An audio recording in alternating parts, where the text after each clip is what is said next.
I'm 83 years old, and I need to tell you something that might make you uncomfortable. Not because it's dramatic or shocking or clever, but because it's true. For most of my life, I believed I had time. It doesn't give you a second copy of the years you waste. It doesn't tap you on the shoulder politely and say, sad and emotional. The kind that sits in your bones and reminds you that the body keeps a record of every year you ignored it. I don't say that to scare you. I say it because when you're young, your body feels like an ally. It forgives your bad habits. It forgives your late nights. It forgives your stress. It forgives your neglect. It makes you believe you're built for forever. And that belief is one of the most dangerous lies a human being can carry. Because if you believe you're built for forever, you start living like you can postpone everything. Love later, rest later, family later, health later, joy later, apologies later. And you don't realize what you're doing until later becomes a word you can no longer afford. Before all of this, I had what people call a good life, a respectable life. I worked hard. I built a career. I paid bills on time. I did what was expected of me. I was reliable. I was responsible. I was the kind of person others pointed at and said, he's doing well. I didn't waste money. I didn't make reckless decisions. I didn't embarrass my family. I kept a straight path, and from the outside, it looked like a life worth admiring. But let me tell you what success can look like from the inside. Sometimes it looks like waking up each morning already in a hurry. It looks like eating without tasting, driving without remembering the road, listening without truly hearing, smiling while thinking about work, coming home while still being somewhere else in your head. And you tell yourself it's normal. You tell yourself this is adulthood. This is responsibility. This is what grown people do. And slowly, without anyone noticing, you start living like your real life hasn't started yet, like you're preparing for the day you'll finally have time to live. I used to think, this is just the busy season. This is just the tough year. This is what I have to do right now. And the years stacked up like papers on a desk, and the emptiness inside me, I didn't even call it emptiness. I called it tired. I called it stress. I called it being busy. It was easier that way, because if I admitted I was empty, I would have had to ask myself why. The turning point didn't come as a grand moment. There was no thunder, no bright light, no dramatic scene. It was a morning, a normal morning.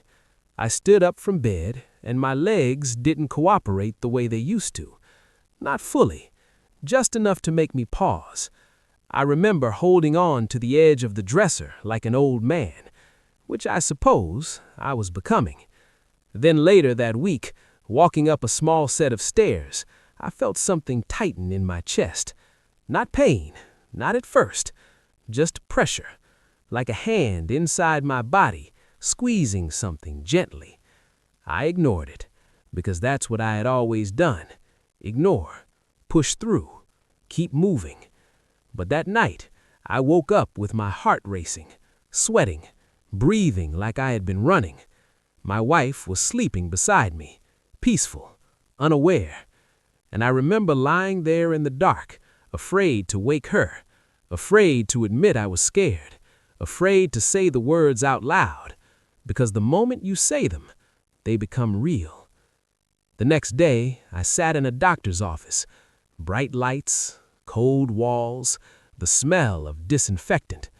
The doctor spoke calmly, the way doctors do, and he said the words that changed the way I hear time. We caught it early. That sentence sounds like good news, and it was, but it also carried something else. It carried the quiet reminder that one day it won't be early. One day it will be late. And no amount of money, no amount of effort, no amount of "I'll handle it tomorrow" will change that. For the first time in my life, mortality stopped being an idea. It became a presence, like a shadow that moved into the room and sat down beside me without asking permission. A strange thing happens when your body stops cooperating. You begin to look back, not with nostalgia, but with inspection.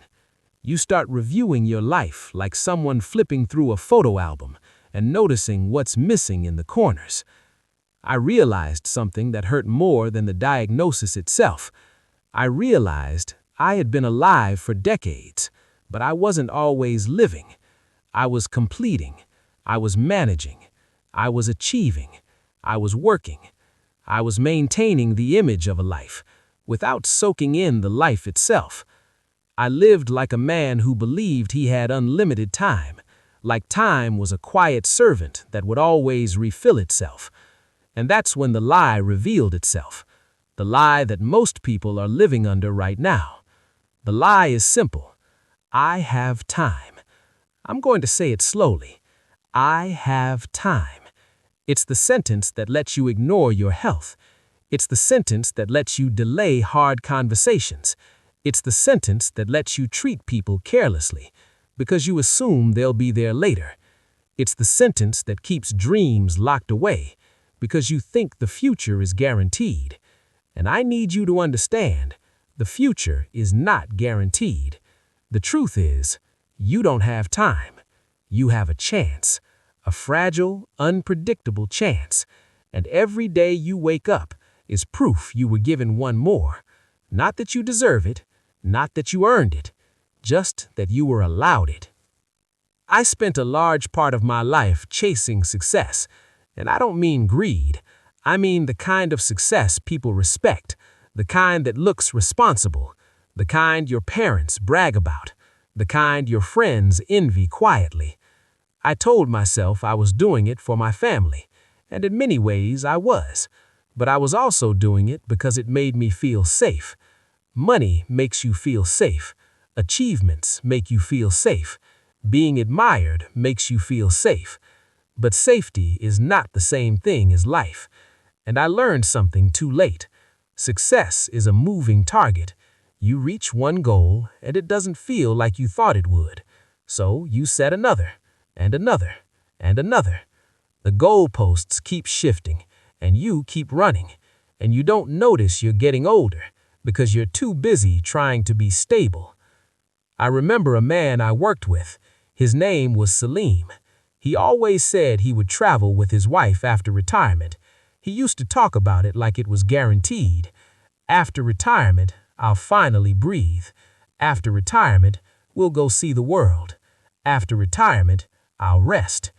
He retired at 62. At 63, he was diagnosed with cancer. At 64, he was gone. And I still remember his wife sitting at the funeral, quiet, still, staring at the ground, not crying loudly, just hollow. That's what waiting too long looks like. Now, this is the part I don't enjoy saying, because it makes me feel ashamed. Not guilty, ashamed. There is a difference. Guilt says, I did something wrong. Shame says, I became someone I didn't want to be. I regret the phone calls I didn't make. I regret the times my mother asked me to sit with her, and I said, not now. I'm tired.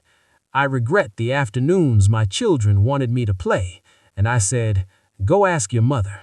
I'm busy. Busy doing what?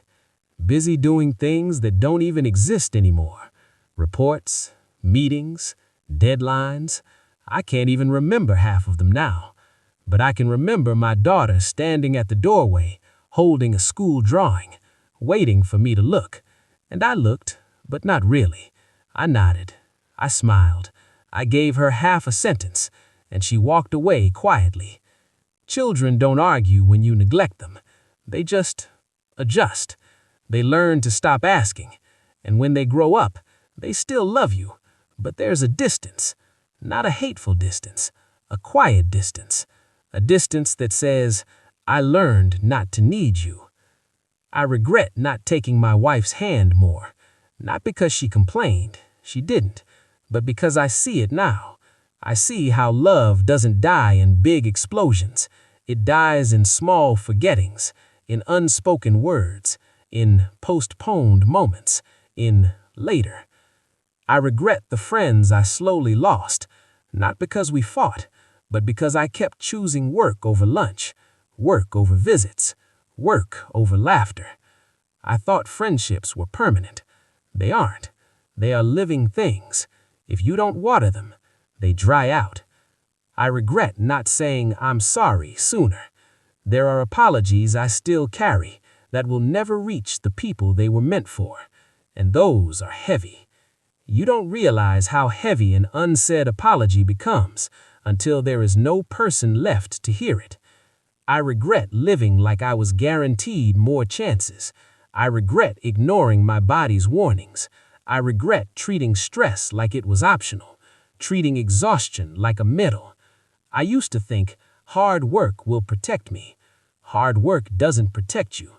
Your heart doesn't care how loyal you were to your job. Your arteries don't care how responsible you were. Your bones don't care how many people respected you. The body only cares about the truth, and the